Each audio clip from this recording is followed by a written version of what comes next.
Good morning. Here we are, about 10 o'clock in the morning, and the sun is coming over the mountain now and over the tree canopy. And these are our angel trumpets. Barry takes these in every winter, cuts them back, and they grow incredibly. We've had, I think, as many as 35 on one or two of our plants. So the road drops off here. Pretty significant drop. And Larry is out here with his weed eater. So you see how he's put the tree stumps to help preserve the side of the road. And look at him go.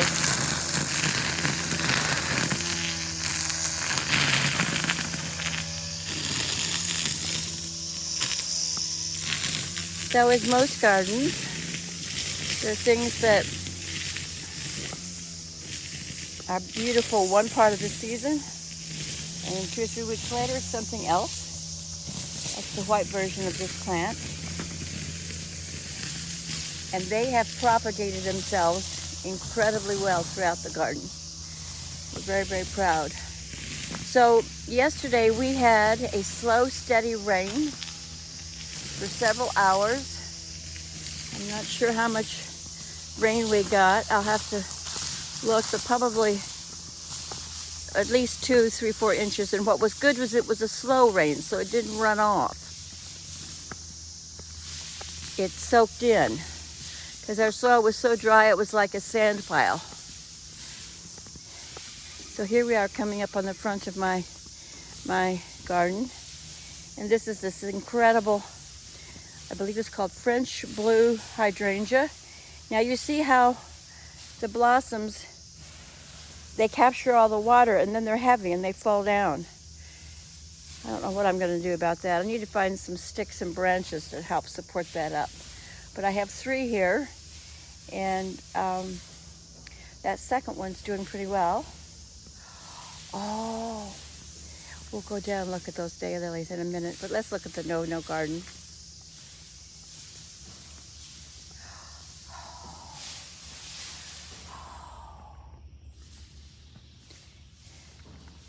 Look at all the buds. These are all going to be dishpan size hibiscus. Now when I bought this plant, it's about chest high on me. When I bought this plant, it was probably a good 4.5 feet tall. And you know, they die back every winter, and they take their time coming up in the spring. You think you've lost them, and then all of a sudden they just grow.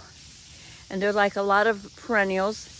They develop a good root base, and then they'll go. Plants will grow to their maximum height, and sometimes that's 3 or 4 or 5 feet in a season. There's our dipped in wine Coleus, one of our absolute favorites. I think this one, orange one is, I don't remember the name, but it's absolutely lovely. So some ordinary petunias. And the snapdragons, lots of greenery. The flowers are mostly gone. And here are the impatiens going for it. And here, look at, these are self-seeded from last year. Can you see this? All that growth there? And it looks like even a Coleus self-seeded itself. Who knew Coleus would self-seed? Look at that. So another couple of weeks we'll have a whole lot of stuff coming up, you know, that we didn't bring out from the greenhouse. Isn't that great? Oh, look at this. Do you see all this? This is all impatiens. So this is the first week of July. We didn't really get any hot weather till, you know, a couple, 3 weeks ago. Oh my goodness. I love that. This garden, my brother's garden down by his house, had impatiens that had self-seeded so beautifully.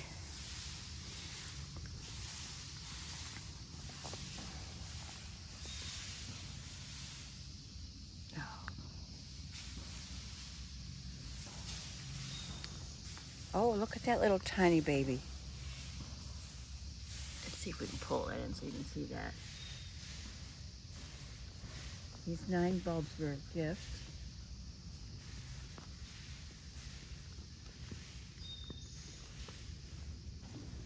The truth is, these don't really get enough sun. Daylilies really, want full sun. Oh my God, would you look at these? These impatiens have all self-seeded from the no-no bed. That's behind me. Oh, by 4 or 5 feet. Look at that.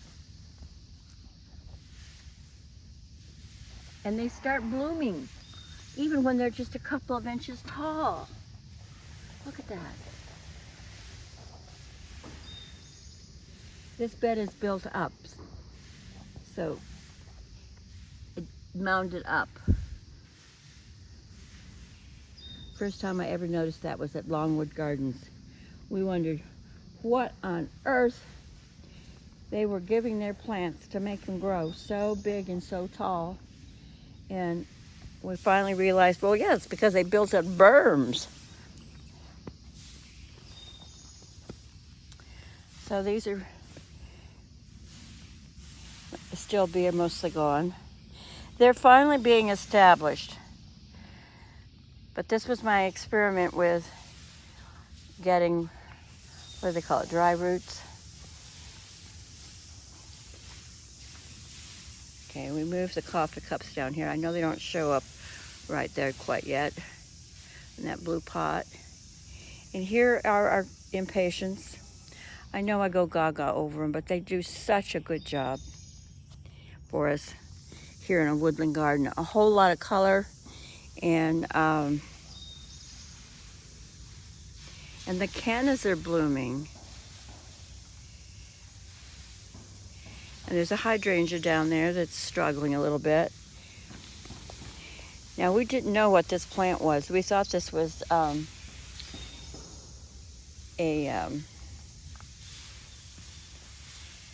we had one of these there, and we lost it when it was -2 for 2 days in a row a year and a half ago. And I'm going to have to look this one up. But this one again is growing about 4 feet tall. Oh, well, this one's 5 feet. Well, whatever it is, it's interesting. It's really splayed out in the center. And I think that red plant down there is a penstemon, maybe. You cannot trust my plant identifications because, for one thing, I mix up my words. I'm doing a lot better with that, but I mix up my words. Bottle brush, this is bottle brush. I mix up my words, and then sometimes I don't really know I really don't know the real name for. I'm still learning the names in this new area for me.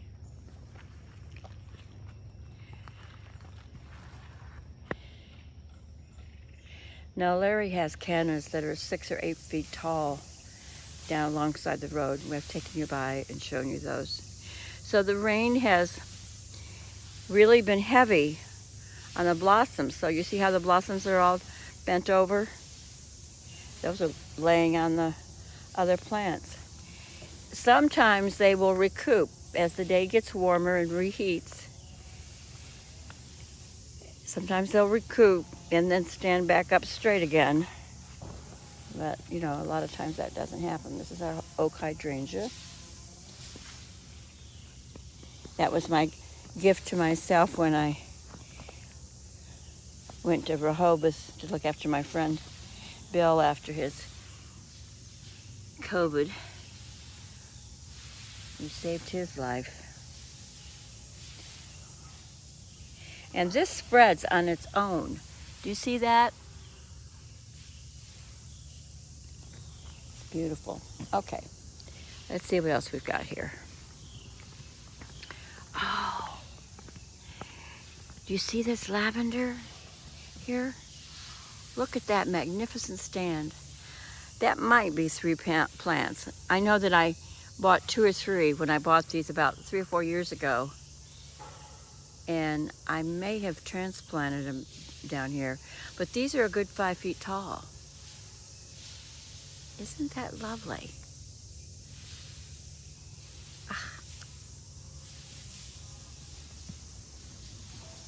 Our peonies are very happy. I moved these from the rail ties where they didn't get enough sun.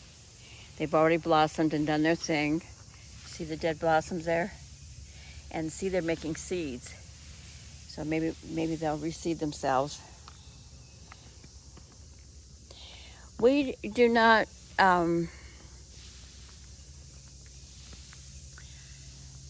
make a huge effort. My brother does collect seeds, but it's a woodland garden, so we kind of let it be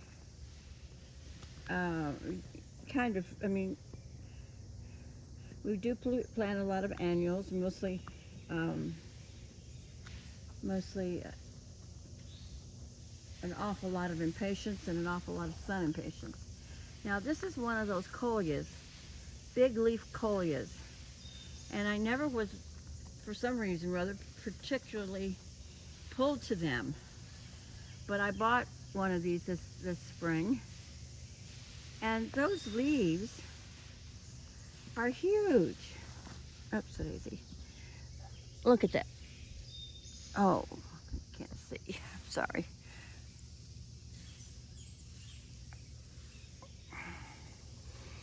It must be 8 inches. Isn't that magnificent and striking for when you want something that's going to stand alone and make a statement. Now I have to tell you, my experience with the salvia is you buy them and they're this size and they don't do a darn thing. If they are kept watered and protected, the blossoms last a really long time.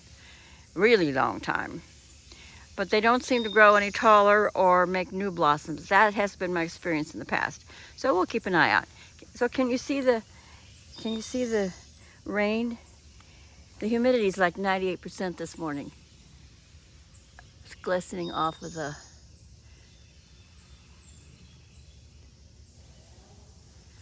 hardy begonias. Everything is glistening with raindrops this morning.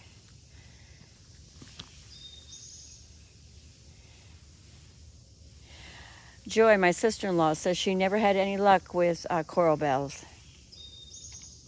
Lots of good luck with the hostas. And I like to have a big planting of whatever plant it is. So this is what we've done here, is done the heucheras.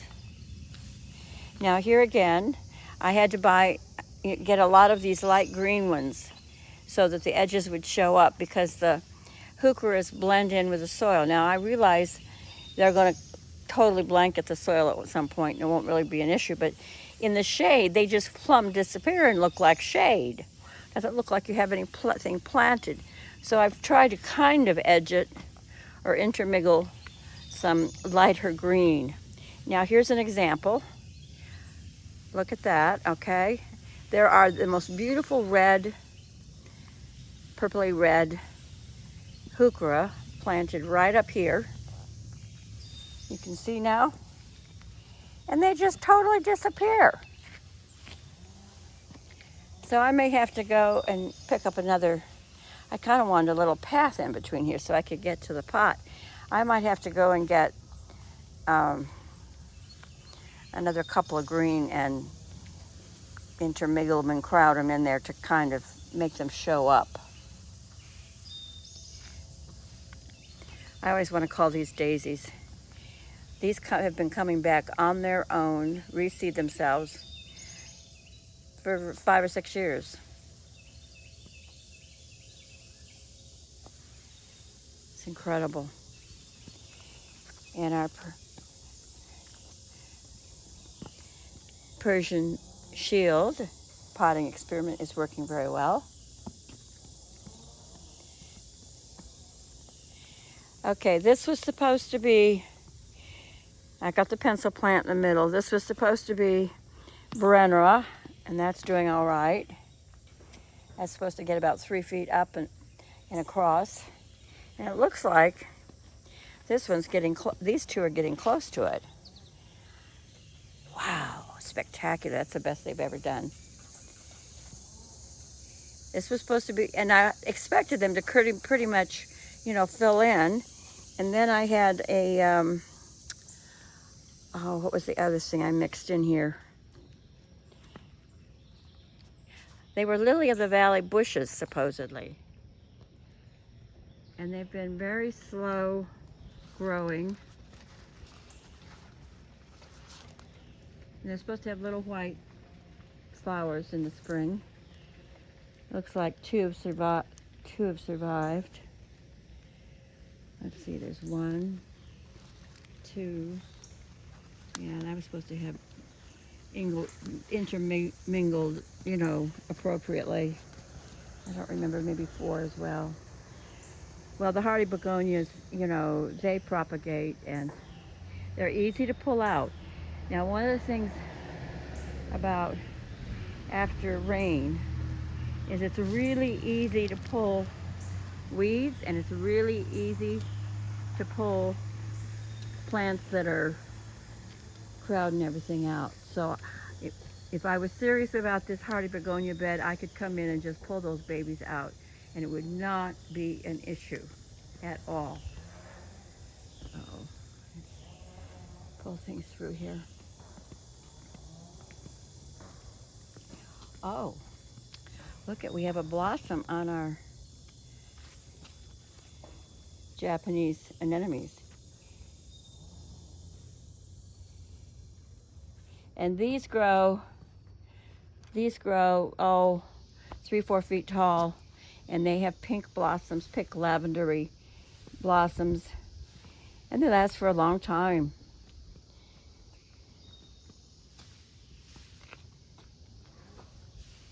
Everything looks so pretty when they get a bath from the rain showers.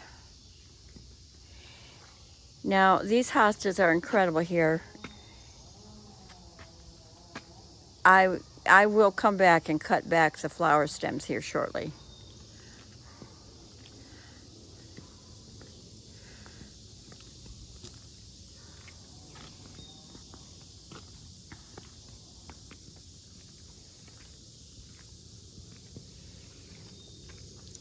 I had a beautiful stand of this, I think it's a kind of a, it's called monkey grass or maybe liriope.